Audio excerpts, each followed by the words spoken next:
We love Zencaster because it allows us to record the audio for our podcast and create the video segments we use for our weekly Sister Scoop episodes. Zencaster has helped us make content capture simple. It's now super easy to record a podcast with Zencaster. Log in using your browser and start recording a high-quality podcast right away. Record studio quality sound and up to 4K video with your guests, and feel a sense of zen knowing Zencaster's multi-layered backups ensure you always have your recordings in the highest quality, even if the connection is unstable. If you've thought about podcasting before and realized that you need a lot of different tools and services, those days are over. With Zencaster's all-in-one podcasting platform, you can create your podcast in one place and distribute it to Spotify, Apple, and other major destinations. Just go to zencastr.com/pricing and use our code SistersAssembled, and you'll get 30% off your first month of any Zencaster paid plan. We want you to have the same easy experiences we do for all of our podcasting and content needs. It's time to share your story. Katie and I are always hungry, and one snack we both love is beef jerky. That's why we're so excited to tell you about one of our favorite jerky brands, Matt Hat Jerky. Matt Hat's delicious taste makes it a great snack, and the variety of flavors, including original, black truffle, and my personal favorite, roasted garlic, means there's a flavor for everyone. Plus, it's local to the area where we grew up in, which we just love. Use the link in the show notes below to get some Matt Hat Jerky for yourself, and make sure to use our coupon code SistersAssembled for 10% off.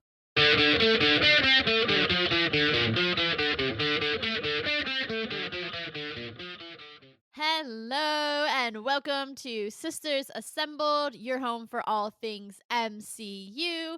And as we have been for the last few weeks, this week we're covering the latest episode of Daredevil Born Again.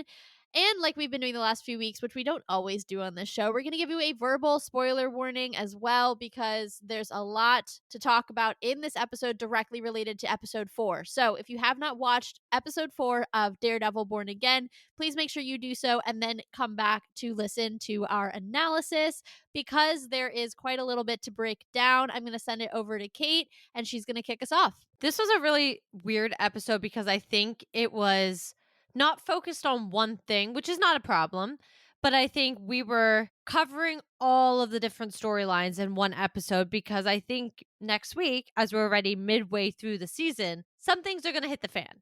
And I think that's what this episode was leading up to, was making sure we hit all of our bases. We ran them all before we went home. Yeah, I totally agree. I think to your point, we touched on pretty much every active storyline within the show. And last week, we really focused in deep on Hector's trial. That was really almost 95% of what was going on and what was focused on in the episode. Fine, great. We talked about that being a powder keg, and I think we saw some of those ramifications starting to trickle in this episode, which are obviously going to continue to spiral as we move forward in the season.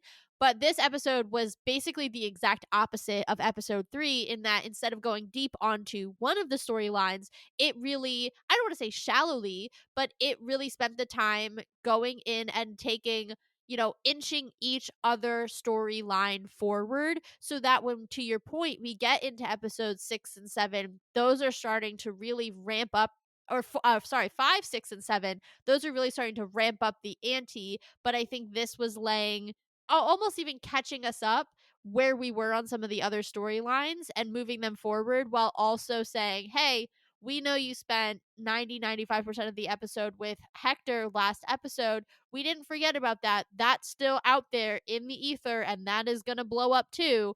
And this is how it's starting to move forward from what happened, especially at the end of episode 3. Yeah, and I think that's the best way to say it is, we focused so much on the trial. I was actually shocked. And I know we talked about it wasn't boring, but it was definitely, especially for Daredevil, very, very focused and spotlighted, when that's really not the experience I think you have even in the Netflix show, let alone what we saw in episodes 1 and 2, where they were split so much between Mayor Fisk and Matt. This episode made up for that. And as you said, it showed a lot of those ramifications, but it also was making sure we had checked in. We really were following a lot of the Mayor Fisk storyline, which I enjoyed. We had maybe 30 seconds of him in the last episode, including like a voiceover. So it was good to check in with that, but keep that narrative moving just as much as it was keeping, like you mentioned, the ramifications all moving as well. It also moved forward in different ways. Obviously, we saw the return of Frank Castle. We'll get into that as we discuss kind of more in depth the episode, but we obviously saw his return. That's going to have ramifications. That scene was in the trailer. We don't technically see him anywhere else in the trailer, so that could be the end of it. That could be a cameo scene. I think the conversation was important, and we'll get more into that later. Maybe that's setting up for something more. Maybe he'll be in the rest of the season. We don't actually know yet. But I think there's so many things that came out of an episode that really, when you look at it from an action point of view, from because obviously, let's be real, Marvel's still an action studio. They make action movies at the end of the day. That's what superheroes are. There wasn't a lot of it. There really wasn't. It was actually quite dry in that capacity. But because there was so much happening narratively, it kind of just kept going. And every time the screen kind of changed to a new thing, you were like, oh, we're in a completely different part of the story now. And okay. So even if you were starting to get a little bored, it didn't matter. You on to the next. Yeah, I love exactly everything that you were saying. I think it did such a good job of keeping everything moving, keeping it, even if, to your point, you favor maybe one storyline over another, you never spent enough time in one storyline, maybe that you didn't like, to be like, oh, I'm losing it here. Like, I'm not into this. Because next thing you knew, you were into maybe a storyline you did like. Knowing that we had, let's say, probably four main storylines, three or four. We had the Mayor Fisk, we'll say Matt and Frank together, their relationship, and that whole scene, which I think we'll go into in depth. The ramifications of Hector's murder. And then the fourth thing I want to talk about, so it is four, I wasn't sure, is Muse. Hee Because hee. we finally got Muse. And let me tell you, y'all know this, I live alone. So I watch these alone. I was in my apartment. I'm also reading a scary book, and I was in my apartment, lights off, between the scary book and Muse. I was like checking my doors. I was like, this man is scary. So we will get into that as well. But like I mentioned, let's kick it off with Mayor Fisk and everything in his realm and him moving forward and just getting to see him honestly not being a terrible mayor. He has the right idea. Yeah. He definitely doesn't want to follow the rules to get there, but he has the right idea. And I can commend him for that. He's one of those people, though, that's like, I'm going to save the city because that's literally his thing. But then is like, oh, I'm going to do so many shady things and Yeah. weird things to get there. And now, Yeah. granted, he's trying to be on the straight and narrow, but like, it's such a great message until you actually kind of take the microscope to how he's getting there. But he has the right idea. So I guess, you gotta pick your poison. He's got good intentions. That's what I He mean. Like really he's not a does. bad mayor in that like he is out here to make himself rich because we've seen that, right? With politicians, some of them are embezzling and all that stuff. That's not his intention. His intentions are actually relatively pure. But you're right. Do the ends justify the means? I think that's the big question around Wilson Fisk. Is he a good mayor because he wants to do good for the city, even if the way he goes about doing it is like high key, incredibly illegal? That's everybody's, guess to answer on their own, I guess. Well, you know what makes that so interesting? Does that not compare him to vigilantes? It does. And that's why he and Matt are the perfect antagonist protagonist duo. And that's why this, in my opinion, is one of the best antagonistic relationship depicted on television. Like there's a lot of really good ones, but theirs is one of the best, especially because it's now had 4 seasons to develop. There's so much history. We talked about this in the first episode, but with every episode, they managed to make them parallel more and more and more in different ways, but at the heart, they are so similar. Yeah. Even in the way that they're fighting their baser instinct. And I thought it was so interesting. And this does relate to the Mayor Fisk situation, I promise. But in the actual description of the episode, I don't know if you caught this, it says Matt and Mayor Fisk I fight don't their. read the descriptions. I didn't think you did. That's why I'm going to talk about it. I hit play and I move on. Yeah, well, some of us are more curious individuals. But anyway, it basically says like Matt and Mayor Fisk like fight their inner demons, or like basically their inner demons start to emerge, or something along those lines, basically hinting like, ooh, they have both been kind of fighting that baser instinct, that violent instinct that they have that they talked about in the diner, if I remember correctly. They've both been tamping it down, mutually assured destruction. We talked about this, but in this episode, we saw them both, especially at the end, give into it, right? You see Fisk enjoying his dinner while Adam is jailed and probably being tortured in front of him. Great. I'm really glad that that gives him a healthy appetite. Okay. And you see Matt pick up some of his weapons, his Daredevil weapons, for the first time in probably over a year. So they're, again, both making similar decisions. And even at similar timing, are they allowing themselves to go back to really the essence of who they are? I will just quick say in regards to the whole Adam thing, I think there's a lot of people, if they had the means, who would also want that type of retribution. Is that the Just most my point relatable of Wilson view. Fisk has ever been? Yeah, I mean, listen, I would have to. I get it. I get it. I mean, listen, again, I know I'm saying a lot, so put your ears on. But let's be real, everybody. If you disappeared, let's just even say true crime in general. He went MIA. What if he was kidnapped? Okay, I don't know. It's probably hard to kidnap Kingpin, but regardless, let's say it happened. And Vanessa was like, I got lonely. I didn't know where you were. And so she had an affair. Like, that is what happened. I don't mean to be rude, but that is what essentially happened.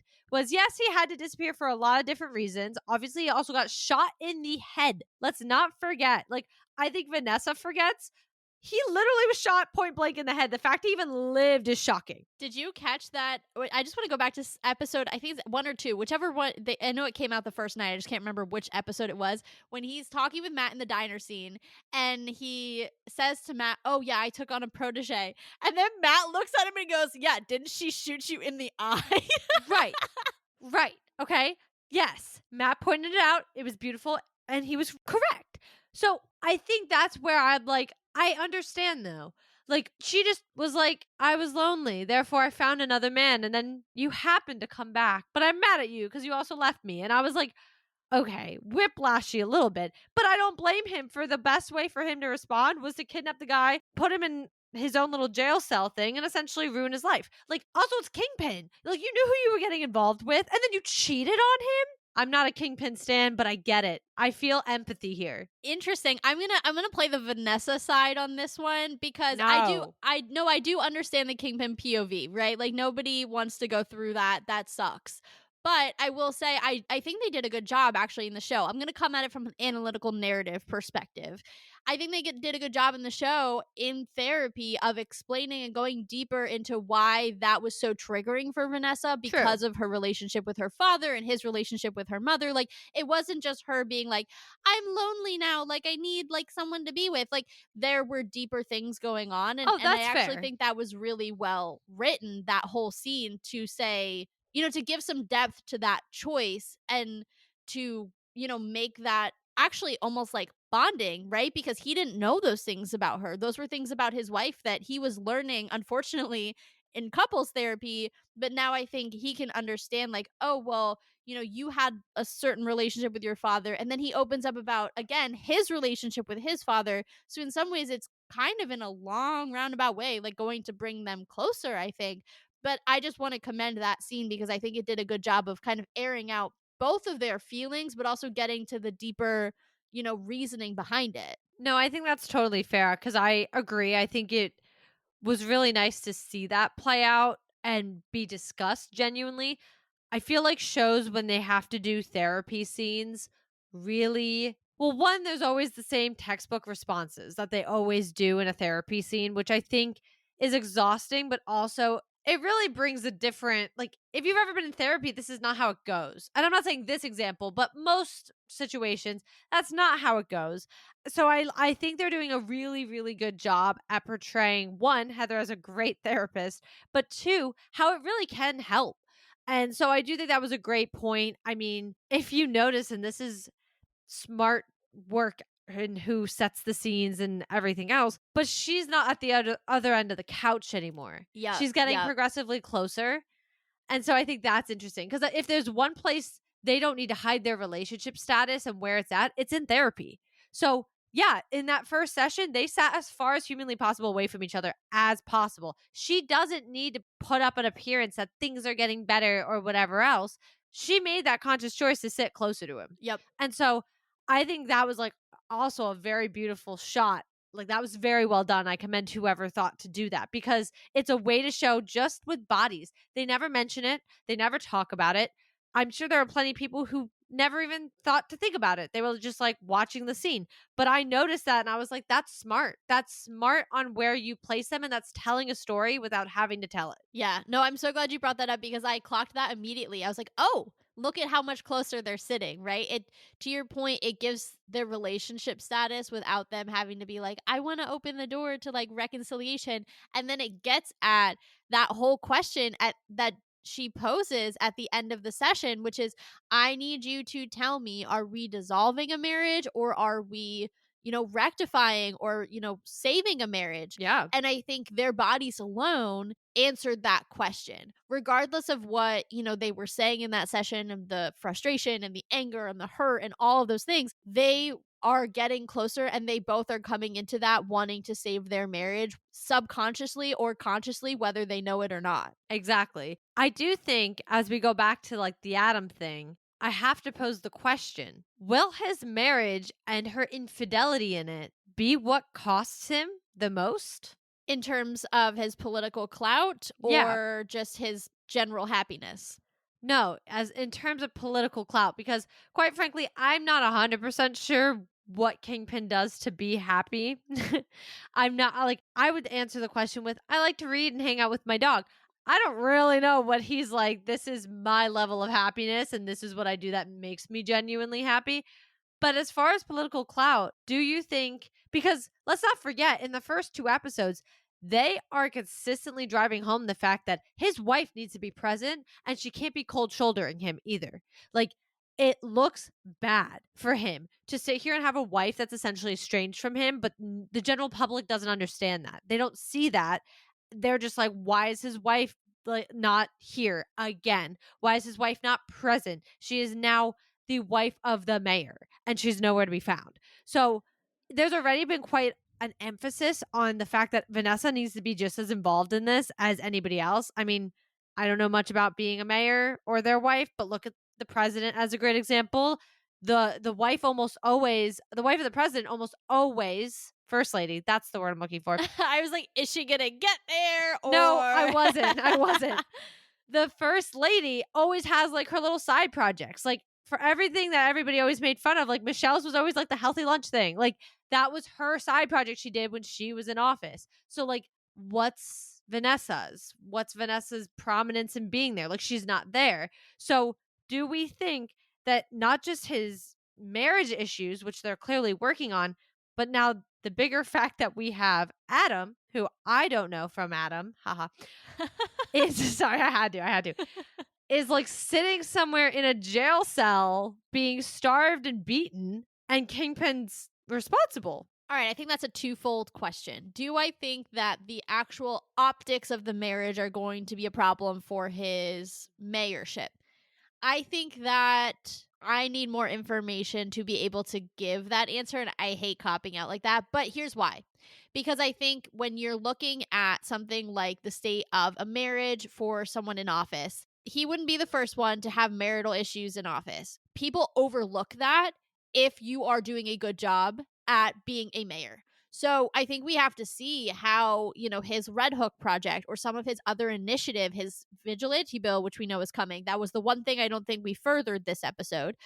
But things like that, depending on where you sit on those topics, if he is doing what you want, he's cutting through red tape and he's getting things going, you might be like, so what if he's having trouble with his marriage? That's not my problem. His problems at home don't affect him clearly on the job. So I think that is definitely going to be part of my kind of analysis is how is he doing on the job and are people, happy with the work that he's doing? I think that will factor in greatly. In terms of the Adam of it all, I think eventually he's just going to give in and kill him. I think as we saw with Matt, like he was practicing with the weapons. He wasn't donning the suit. He wasn't going out and beating up bad guys. He was just like dipping his toe in the water of Daredevil, right? Kingpin is dipping his toe in the water of being the Kingpin who doesn't let things like this slide. Now, we know that Matt is going to put on the suit. What is the next step for Kingpin in giving in to his more baser instinct? Well, ending the guy's life probably slowly and painfully. So, I don't think that Adam is long for this world. I don't think he's going to make it long enough to be discovered, other than unfortunately his corpse, if I'm being really honest with you. Yeah, I don't see him living, but it would be an interesting plot twist, I think, if he accidentally does. Like, if they go about it by saying they managed to find him and, like, I don't know, they do manage to tie him to Kingpin and everything else, it would be kind of an interesting turn of events because you wouldn't expect it. It just wouldn't be how you expect, I mean, Kingpin to really fall. Because, I mean, I'm pretty sure if the mayor is found holding someone hostage, beating them, starving them, and everything else, I would think they would be getting pulled out of office. One would think. I would Yes. think. Who knows? Regardless, I would have to think like that would displace him, like that would take him out, which I think would be like a really interesting kind of way to have it happen because I don't see him finishing his time as a mayor. Like, I just don't see that happening. Something's got to give. This guy is, as you were saying, holding back from a base instinct. Yeah. I mean, we even saw that with, and I don't remember his name, but the intern. Yeah. Like, obviously, it's a little different because there's definitely a part of Kingpin that sees himself in this kid. Mm-hmm. And so I think that was part of why he forgave him. But I also truly think, I mean, not even just that. If this would have happened 3 years ago during his empire and not being a mayor and stuff, he would have killed him right there. Yeah. That's just a fact. It wouldn't have even just been, getting fired or whatever else. No, it would have been death. Like, you're done, over with. So not only the fact that he didn't fire him, but he kept him and said, obviously it was like, if you make this type of mistake again, like, you're done. But like, regardless, he kept him on and he forgave him in this case. So you could see he's still fighting though these base instincts because I think if it wasn't the kid, well, one, the person would definitely be fired, and I'm sure Kingpin would have some like random dude that was never tied to him manage to kill him in the streets. Like, that just would have been that's his MO. So I think because he's fighting these base instincts, it's gotta give. Same with Matt. It's gotta give eventually. It's not them. The irony is, especially for Matt, he wears a costume as Daredevil, yet he's wearing more of a costume now. And that right there is the perfect segue into what is going to be our second topic, which is the conversation between Matt and Frank. And obviously, we know that in this, we'll also talk about the Hector ramifications here too, because they're obviously tied. That's how he goes, not how he goes to Frank, because I think he, has always known where he's been, but why he goes to Frank, having found the Punisher. I don't know if emboss is the right word, but the bullet with the Punisher symbol on it. That's why he goes to Frank. Clearly, we know that Frank didn't do it. He also denies it here. He had no reason to kill Hector. And then they have this really interesting conversation where Frank basically says, dude, you're being a coward. You are not doing anything. You're hiding behind your law degree essentially and thinking that you're making a difference, yet you are making more of a difference on the streets. That's what I'm doing. I'm making a difference on the streets. And Foggy, you can't even say his name because you're using him as a shield for why you aren't Daredevil. And I think the interesting piece of this episode that can get lost, but yet is so powerful when you put it in concert with what Frank is saying, is that case that Matt is working with the man who stole from the bodega, right? Because he can see that as a lawyer, he's up against this system that is, in this man's case, continually creating obstacles in his life, right or wrong, right? He may or may not have done all of these things. I don't know. Like, we don't know this man before today, but Matt is seeing that the system is flawed. And this system that he's trying to use as his way to better the city isn't perfect. And then you have Frank reinforcing that by saying, you're working in this system, you know a way that's way more effective, and yet you won't do it because you're afraid and you're guilty. What's so interesting about everything Frank had to say to me was, as you were pointing that out, is let's not forget we had a very similar conversation in season 2 of the Netflix series. And when these two were talking, though, the whole debate was your way of being a vigilante isn't right because you don't finish the job. You sit here and you hope that the police come, and you hope these guys get indicted, and you hope these guys are found guilty and go away, and they stay away. That's your hope, but that's not reality. And that was the entire debate between the two of them in that rooftop scene that again and again and again people refer to as some of the best dialogue that exists in almost all of Marvel in general. And that wasn't even technically in Marvel at the time. But that was the entire debate, was my way is better because I finished the job. Now Frank's having the same conversation with him, but and if I was Frank, I get it. I'd be even more annoyed. I'd be like, at least you were doing more as Daredevil. Now you aren't doing anything as a lawyer. You think you're so great. You got one guy off and he's dead. Like, he didn't even make it a night before he was shot dead. And so I think it is so interesting that it is Frank once again having this conversation, but now on an even deeper level because one, they know each other more. Mhm. Obviously, at the time of season 2, he didn't know who was under that mask. He knew him as Daredevil. He didn't know who Matt Murdock was. That's obviously changed. They have a genuine relationship to a degree with each other. Obviously, they're both their own very different types of people, but they have a relationship more than just seeing each other around town trying to stop one from killing everybody and the other one's trying to get somebody to kill everybody. Like, it's just it brings a bigger depth to the conversation, but it's a great parallel to what happened. And that once again, it's Frank kind of pushing him because I think he struggled a lot in season 2 with some of his ability to stop. And now, on the flip side, he has managed to quote unquote stop, but for what? At what cost? Well, yeah, and Frank makes possibly the most like salt in an open wound comment when he's like, "You didn't even kill the guy who killed your best friend." Yep. And Matt's response of he got life, and Oh my Frank just God. I calmly looks at him literally, and goes, oh, "Did dude. Foggy get life?" And I lost it. Dude. He Well, was the way brutal. as soon as Matt said it,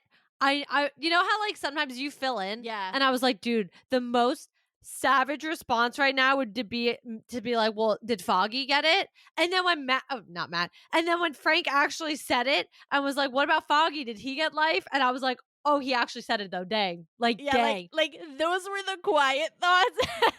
And Frank said them out But the thing about loud. Frank is that's who he is. Yeah. Yeah. And that's Yeah. how he's always been. And that's part of why the two of them don't see eye to eye because Frank, that's even how he is as a vigilante. He sees things in black and white. Yeah. He doesn't care. There isn't a gray area. And that's part of that whole debate too. And Matt's like, but there is. There is a gray area. And Frank's like, show me when the gray area has worked out. Yeah. Show me. Because as far as I see these people, they're bad people because they've done bad things. You want to hope they'll get better? I don't believe in that. And so it always does have to be Frank to have this conversation with Matt because quite frankly, and I think I've said this before, like Matt lives in a delusion half the time. I love Matt, but if you watch the Netflix seasons, like there have genuinely been times, like I said, I think I've mentioned this, but there were genuinely times I was like, dude, you're being ridiculous. Like you really are. The whole like thing with Elektra in season 2 and all that, when I was like, you have a court case that you need to be focusing on. Like all that stuff because he lives in a delusion of his own making. And he's like, but Daredevil. And I'm like, but you have a job. Like you got your friends into this mess and then you're like, I'm not showing up. So it's interesting, but it's needed to have somebody like Frank come in and really lay down the law with him and be like, dude, seriously?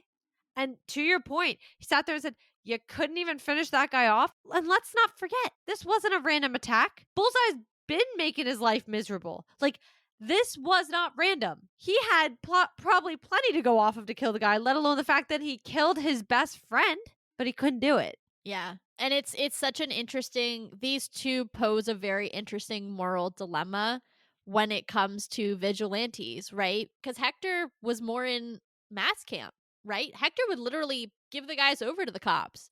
And then you have Frank who's like, it's not done until it's done. And you know what done means? Done means dead. So, two very different philosophies. I do want to now talk about Hector and some of that storyline continuing to move on in the wake of his death. We saw his niece again I think that to me, having seen her now pointed out twice or pointed out and then given, a speaking role and all that, she's going to be the next White Tiger. I think that is, pretty obvious now. It will not Agreed. be his younger sister. So that is interesting. She's actually older than I think I remembered her being in the courtroom. She looked much younger, I feel like, in the last episode. So she's probably what, 15, 16? Give her a couple more years, and I could see her donning that mantle. So that's an interesting thing just to keep an eye out on future seasons and, future properties, even. But more specifically to Hector's murder, there is an interesting scene with Matt and the cop who testified and lied on the stand, the dirty cop. I think his name is Officer Powell. Good job, because I really, I struggle with the names. Well, I have So to do when I do the blog post, and I kept saying the cop, and I was like, no, like I need to give this man a name. So so you Googled. I like that for you. So anyway, they have an interesting conversation, and Matt pretty much asks him. No, he doesn't ask him, but he like accuses him of murdering Hector in cold blood. And if I'm remembering how Matt's power works and the whole idea of like being able to hear the lies through the heartbeat, the fact that the cop said, Powell, there we go, Powell said, no, I didn't have anything to do with that, and his heart rate stayed steady, means to me that he was not lying. If he doesn't know anything about that, then someone else who is framing Frank was involved. That kind of blows last week's theory out of the water, unless it is kingpin for hire, putting someone out for hire. That part of the theory can still stand, but it being at least someone in Powell's circle, immediate circle that he knows about, I think is off the table based on that conversation. I say yes and I say no. Because in the latter part of that conversation, he makes a comment about some of his, I forget the exact adjective he uses, but essentially more eccentric cop friends that, to boil it down, are a little more trigger happy. Let's say that. Yeah. Because of Matt's whole little heartbeat thingy, he might not be lying. He might know nothing. That isn't to say, though, he didn't give us a hint in saying it could have been another one of the cops. He just doesn't know that it was. Or he doesn't know them personally. Right. And just in general, he's not giving it up. I just mean this as like the whole like higher level. It could have been any of the cops. He just quite literally doesn't know it. So he can't even say it to Matt, not even saying he would have. Like he's not in his brain being all manipulative like it could have been. No, like I don't even think he's thinking about it. But I do think that line is kind of thrown in there for the sake of he's not the worst. And he was an easy one to blame because he was the loudest for us in episodes 1 through 3. But he's not the worst of the NYPD that might not necessarily be the best of those wearing the badge. There are worse. There are ones that can do, a lot worse things. And I think that's what he was saying. So I wouldn't negate the fact that it could have still been a cop by any means. I mean, even when Frank and Matt are having the conversation, Frank's like, oh, fanboys or whatever. Like he makes kind of that offhand comment. So I think adding that into the perspective, knowing that a cop like Powell might just be one of many that in their own way kind of worship what the Punisher was doing. That's not to say none of his friends could have just sat there, put on the thing and did it. I mean, it was a very accurate hit. It was clean. They said it. I mean, they knew what they were doing. So it still has to be someone semi-trained. Like you can't, like I couldn't pick up a gun today and be able to do that. That's just a fact. So I think it still goes to show the possibility of it being another cop is still there, even if it's not Powell. Yeah, I think that's a good nuance there to add to that. I also want to point out we did see one of the cops in the courtroom last episode did have a gigantic Punisher tattoo on his neck. So Yeah. we know that that is a little bit more not, I don't want to say ingrained. It has infiltrated the NYPD wider than just Powell, and there is potentially like almost like a cult is the wrong word, almost like an inside group within the NYPD who might have this philosophy. Within that, there is what seems to be what Powell was saying, a spectrum. Maybe he's a jerk, and he is, but there are more extreme versions of him who are more active, more trigger happy, to your point, and they live within the NYPD, identified by those tattoos. And I think if you think about it, even visually, Powell's tattoo is small. It's on his wrist. It's easily hidden. that guy, and I'm not saying it was that guy necessarily, but just for a visual reference, that guy had it on his neck. It was gigantic, not easily hidden. Does that maybe indicate, a level of fervor? Maybe, maybe not. But just again, showing like a visual representation of maybe how invested they might be in that particular philosophy. Yeah, and to your point, it might not be that guy, but just for everybody to remember, that's also the cop that sat there and said, "Hey, what's his face can't testify." The informant, he was the one who was like, he literally cannot get up on that stand. And that's what Matt heard, which is how he knew he needed to protect him because then that night was when they went to try and kill him. So, just for reference, I'm not saying it is that guy either to what you were saying. I agree. It's not saying it's not either, because he literally was like, that guy can't make it into this courtroom. Yeah, exactly. All right. Now, time for topic number 4, the final topic, which I'm actually really, really excited and also like my skin is crawling to talk about, which is Muse, because Muse is active and doing his thing. And we didn't talk about him at all last episode because he didn't factor in at all last episode. This episode, it was subtle till the end. Then at the end, it was pretty explicit. Well, they were so low key about it. And it's kind of weird because, and maybe I'm wrong, but as I was racking my brain, I was like, do they normally do this in especially like a Daredevil show? I don't feel like we normally in Daredevil would have, because like obviously the hand would be up to stuff, but we already knew the hand, right? Yeah. We were already aware of some of these people or whatever. They were on our radar. Technically speaking, we have our assumptions that that kid who talked to Heather in the second, I think, episode is Muse when he's not wearing his mask. Let's just say that's not true.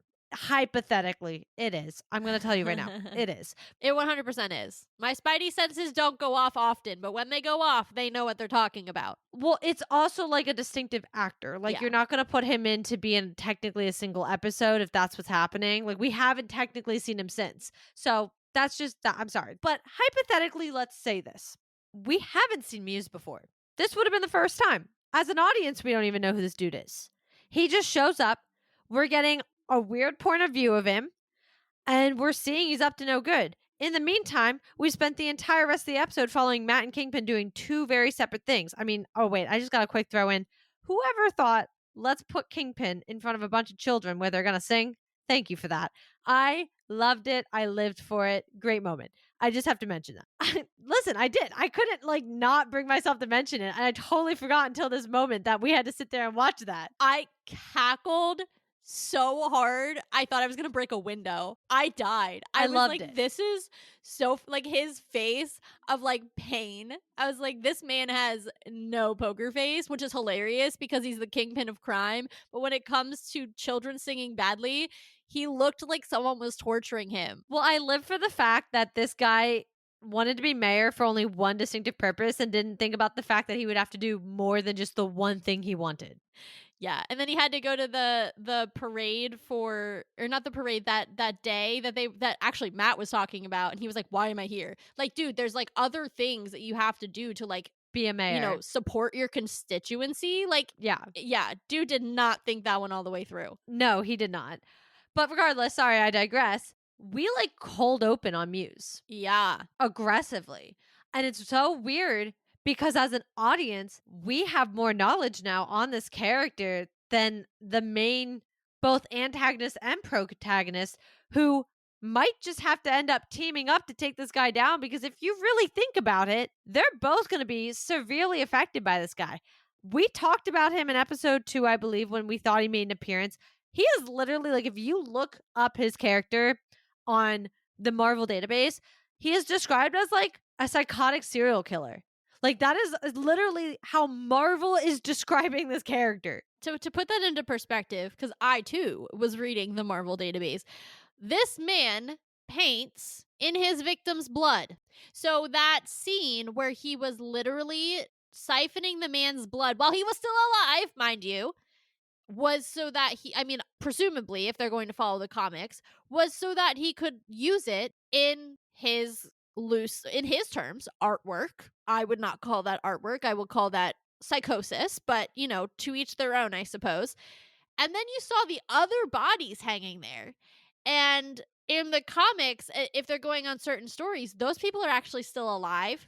Horrifying. And he just like uses their blood as basically his painting materials.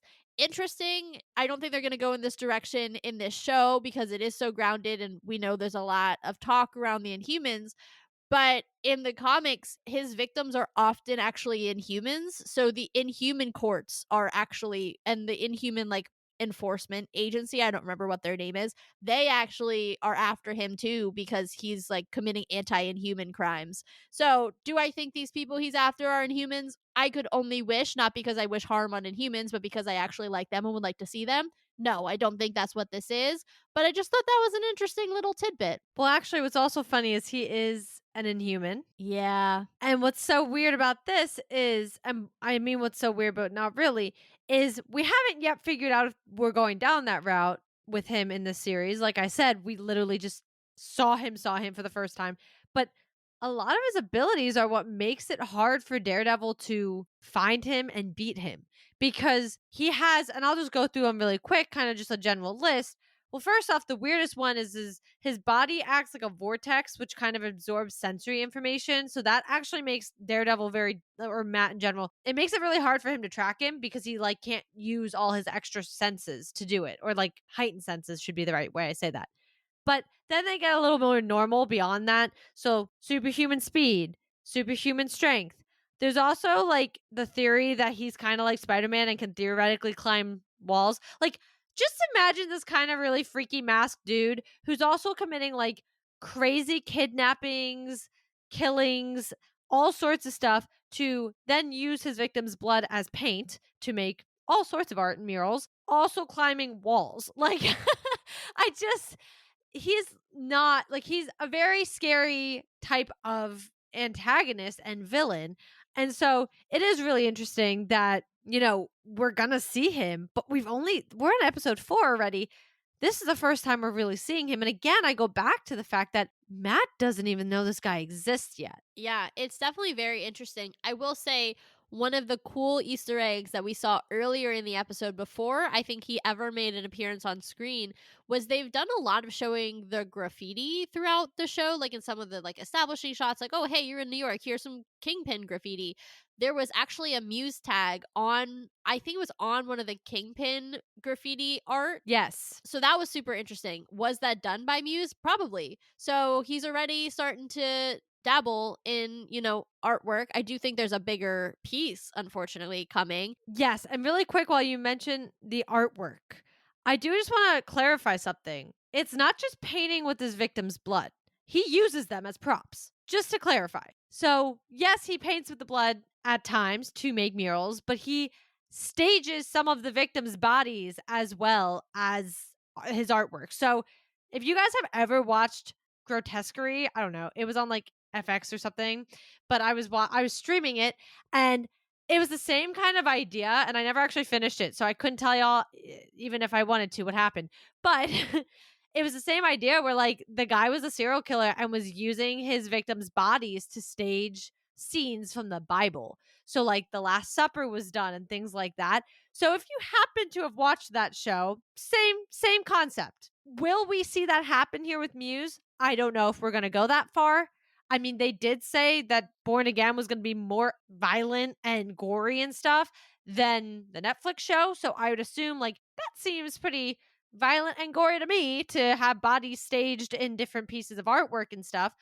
So that part of me is like, I hope we go that direction, but I don't know if we will. I just want to put that out there though, which is why this guy is like really freaky. Yeah.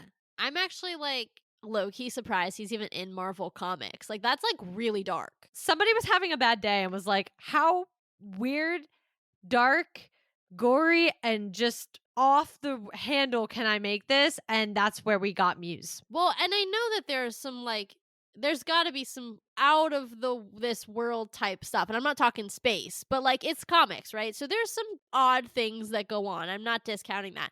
This just feels dark, like really, really dark.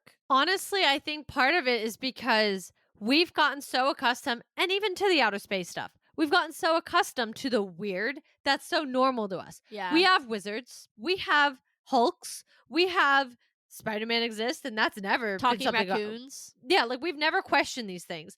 I think when we have to really consider the fact that take away that he's inhuman, and again, like I said, they might not even go that direction. They might not even do that in the show. So you can take away this trait, take away that he's inhuman. This could happen. Yeah. I think that, like, actually realizing that and getting pulled out of the bigger, like, oh, of course, there's just like vigilantes running around and stuff because we don't have that in day to day, but we're accustomed to it in this type of medium versus when we actually think about the fact that somebody could kind of do this in today's society, I think that's almost harder to grasp when we're in something that usually takes us out of today's society. Well, and the thing too is like even though we have vigilantes in this show, like the show is the most grounded I think we've ever gotten. Like even some of the other more grounded things still have a touch of unreality to them. Not that I'm saying this is like ripped from the headlines, but this show is the most like day-to-day life, especially like I can say like as someone living in New York, like they nail some of this stuff really well. And then you get this psychopathic killer, and you're like, oh my God, though, that could happen. Hence why I was checking my double bolts. And I was like, oh my God, like he's really scary. Yes. And I think for me, what really drove it home was like, this is the second time in like 6 months I'm watching a show that has a character that does this. And so for me, I'm like, what's in the water? This is a little freaky. I'm not sure how I feel about this. Like, this one didn't get me yet, the same way it kind of did for you. But I could tell you when I was watching Grotesquerie, like it was around Halloween. And I think it was September, October. And I was like, dude, I'm only watching one episode because they were coming out weekly. And I was freaked out. I had all the lights on. Like, I was just genuinely freaked out watching this show because it just was uncomfortable.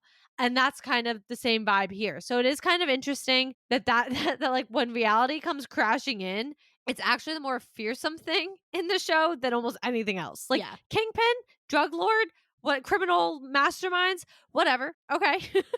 I don't bat an eye, but somebody who's a serial killer and committing crimes the way he is and doing art out of his victims, like second guessing a lot of things. It's where I draw the line. Yeah. I do want to go back to what you were saying, though, about timing. And this is probably my last point for this episode because I think I've covered everything else I at least wanted to talk about. But you talked about the fact that we are introducing Muse in episode 4 of a 9-episode arc. Does it make me nervous? I'm going to be honest. If this was any other show, I would say yes. If this was any other show, I would say it's too busy. There's too many things going on. But one, I have the utmost faith in this show. I don't know if it's blind or if they just have me eaten out of the palm of their hand after 4 episodes. I don't know. But I will also say, I will remind you, and I think this is also what's helping me have that level of confidence. They're already filming season 2. So it could be that we actually, and I think you actually mentioned this in a previous episode, maybe last week. There's an entire possibility that this whole thing with Muse, while it will come to some sort of head at the end of this season, has a crazy cliffhanger that goes into season 2. So I'm not concerned yet. I am terrified of Muse, but I am not scared of the cadence of this show. I'm not concerned with anything that already has a confirmed season 2 that is filming. Why should I be? I mean, we cannot trust that any of those other shows were ever going to get a second season. To this day, Loki, if I'm correct, is still the only one that had a second season. And it didn't even need it, but they chose to have one. The Loki hate continues. I honestly, yeah, I hated season 1. I'm right there with you. I could not. That last but episode. you at least like season 1. I didn't even like season 1. Yeah. So that alone didn't make me excited for season 2 because I didn't enjoy the first season. I ended up liking season 2 more than season 1. But I think with all these other shows, because it's always been up in the air. I mean, my God, we're still fighting over Hawkeye season 2 if it's going to happen or not. That show came out in 2021. Okay. I think that's what makes it so hard. And yes, some of these shows have had spin-offs that have helped tell different parts of the story. A great example being WandaVision. Or Hawkeye, for that matter. Yeah, well, Hawkeye was a spin-off of like more a movie. I was No, more so but keeping us. I'm talking about Echo. Oh, true.